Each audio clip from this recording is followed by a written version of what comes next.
It's the 9th of January 2019 and we're under the X-frame at Reed Fruits with the grower manager Andrew Hall. So Andrew's just going to give us a quick rundown on what he's seeing. The trees are currently 2 and a bit years old. 2 years and 2 months in the ground. And what are you seeing so far with the trees inside the Cravo versus your outside trees? Well, just a lot calmer environment, just being able to control everything. The trees outside have had more wind exposure, more exposure to extremes of temperature, frost, and so the fruit set's a lot less. Assuming partly because temperature effect simply on the fruit set in terms of being too low, freezing conditions, also too high at times. Ovule life in these varieties like Regina and Cordia is known to be susceptible to quite high temperatures, low temperatures. So being able to govern that in a range, but also being able to keep the bees working. I assume that's part of it.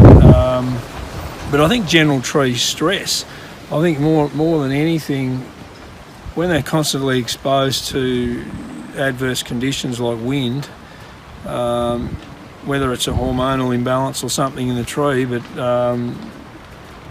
I think it hasn't helped with fruit set in general, because this tree's putting a lot of energy into just other things, and that would have to be the case, would have to be proven. But just inside the Cravo, the tree structure in general has held its shape. There's a lot more growth. The leaves are bigger and greener. Longer extension growth, more even extension growth in terms of branching all up and down the main limbs, you can see like this. So these laterals are exactly what we're looking for in this variety, and so basically the Cravo, I must say, has brought the maturity ahead slightly to outside. As you'd expect in here, you've got a bit more reflection, reflective heat. Once again, loss of heat at night time, those sorts of things. So we're able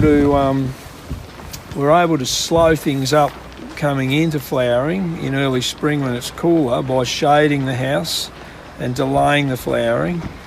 And then once it's flowering, we've got the trees fully protected from adverse conditions. We want to keep everything right for flowering, keep any wet conditions out, so we're not getting rots in an infection of botrytis or brown rot or any of those things into flowers, and keeping the bees moving and that sort of thing.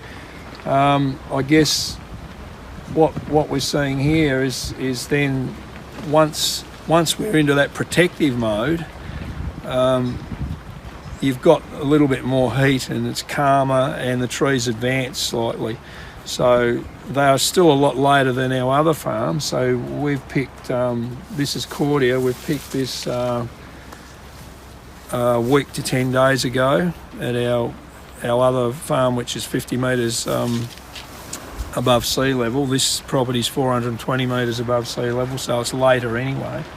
But even despite the Cravo being warmer, we're still later than the other farm, substantially. Yeah. So it's doing what we wanted it to do, and the greatest benefit here is that these trees being as young as they are, and we've changed our pruning system a little as well, but we've actually got a really good crop, really good fruit set in here, and we're starting to get a return on investment straight away. So are you seeing any negative impacts in terms of the protected cropping, and so you're seeing any negative quality in the cherry fruit itself? No, not at this stage. I mean, young trees, generally do have very good fruit on them. They go through this honeymoon period, and then you have to start to learn how to manage the tree structure after that. But there's certainly nothing here. There's not the wind scarring. There's not the insect damage, bird damage. I think even the birds are staying out because they don't like the noise and the bit of flapping and things that happen with the plastic. It's just so calm in here that you've just got a really clean product, and fruit size is good as well. And you're seeing a more uniform size inside? Yeah, and very firm fruit, very sweet as well. Sugars are higher. Part of that's all, I guess, related back to the trees being able to put more energy into the crop and less into actually standing up and surviving. Yeah. Very good. In terms of fungicide application, have you seen any difference between inside and outside, or is it too early to? Oh, we didn't put it anywhere near as much under here. So because we were this year we decided to keep the rain out completely.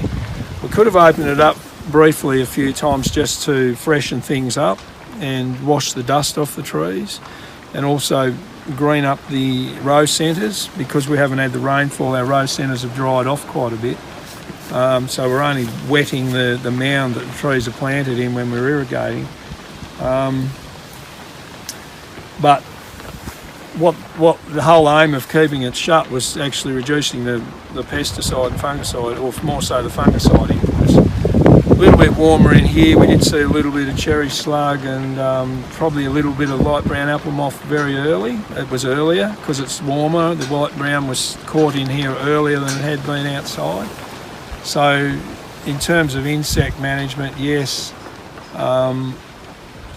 probably mites we've got to watch as well, but we haven't seen any of those yet. But we have to be, the warmer environment obviously is probably more attractive to some pests, but it's also more attractive to some of the predators. So there's a lot of lacewings, a lot of spiders in here which are preying on those pests, and we really haven't had that many problems. So yes, they've had the normal insecticide program, but the fungicides have been cut down by at least half. Fantastic. All right, well, thanks very much, Andrew, and thanks for the update.